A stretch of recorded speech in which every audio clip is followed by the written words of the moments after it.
This woman never dreamed that she'd be framed by her husband and mother-in-law and thrown in prison. What she doesn't know is that her mother-in-law found her son a new candidate 10 days ago, someone who could help his career.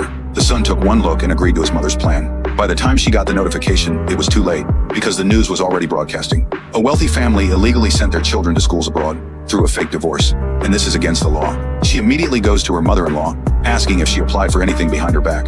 But her mother-in-law calmly tells her to think about it. Otherwise, how could there be any chance for your son to study abroad? As a lawyer, she knows this is serious. And just then her husband accidentally lets it slip. How did this happen so fast? 당신 알았어? 아니 이게 말이 되나? Suddenly she remembers. Her mother-in-law said she needed to organize the books last time, and took her stamp. Could she have used it for something else? 뭐 대단한 일이라고 흥분하니? 대단한 일이 아니야! 안 하는 일 과장님! She urgently tells her husband to figure something out, or she'll go to prison. Her husband calmly reassures her. It's fine. At least it's not the whole family going in. Besides, they're a big law firm, they'll figure something out for you.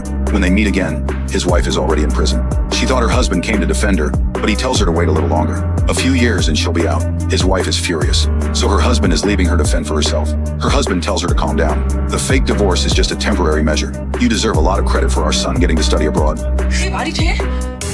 그 상업이랑 이혼이랑 이게 무슨 상관이야? Her husband stops pretending. He's about to marry the daughter of the Minister of Legal Affairs, but this is also to expand our law firm's interests. In this moment, she finally understands. She's like grass being trampled underfoot. Maybe she's made up her mind.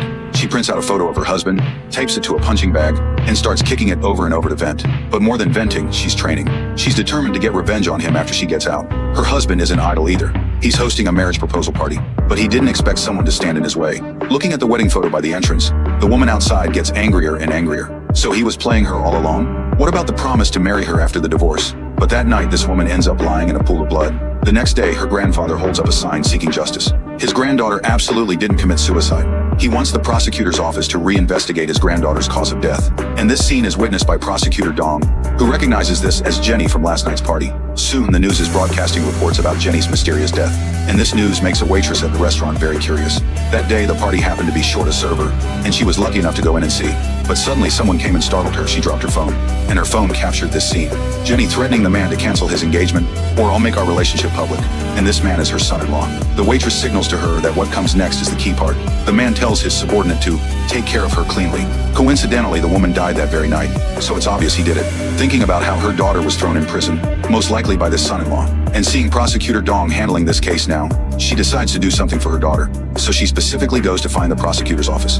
But unfortunately, her son-in-law spots her, perhaps curious about what his mother-in-law is doing there. The son-in-law pretends to call her, and it's this phone call she answers that leads the mother to the end of her life.